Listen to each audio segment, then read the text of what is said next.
So we'll probably pick up close to a half today, so that's going to leave us with about 4/10 to go. Wow. So I'm going to say probably sometime in early February. Let's go with February. I'm going to cheat real quick and pull up a weather model. That's fine. But probably close to like February the 9th or so. So maybe in another week or so. Let me take a quick look at a forecast model. I know this is cheating, but you got to use the tools you have.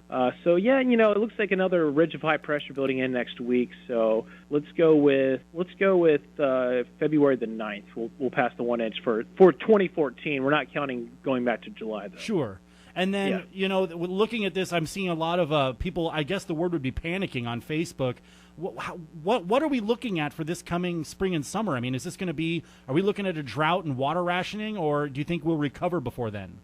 Yeah, obviously we've got a big hole right now. You know, the drought doesn't just start over at New Year's and new water years. So if you can go back to about 2.5 years ago when we started seeing below normal precipitation. Of course, 2010, 2011 winter, we saw a lot of rainfall. But since that May of 2011, we've been slowly seeing those precipitation below normal. But we're about 27 inches below normal at the Reading Airport going back to last January. And that's just 13 months. So 27 inches below normal, wow, which is pretty insane. So we're going to need a lot of rain between now and May to account for that. And, of course, with the rainfall today, most of that will be absorbed in the very, very dry soil. If you've walked around the North State any time in the last 2 weeks, the ground is just very dry. So the ground's going to soak up a lot of that rain.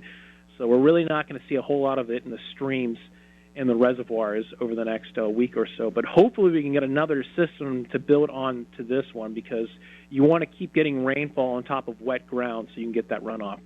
But yeah, it could be some serious conditions by this summer if we don't really start to pick things up. Absolutely. And I noticed on your Facebook that you actually went out to the, what I'm calling now, Shasta Pond, and you explored around a little bit. If someone was going to go out there and take some pictures, where do you think the best place to go is?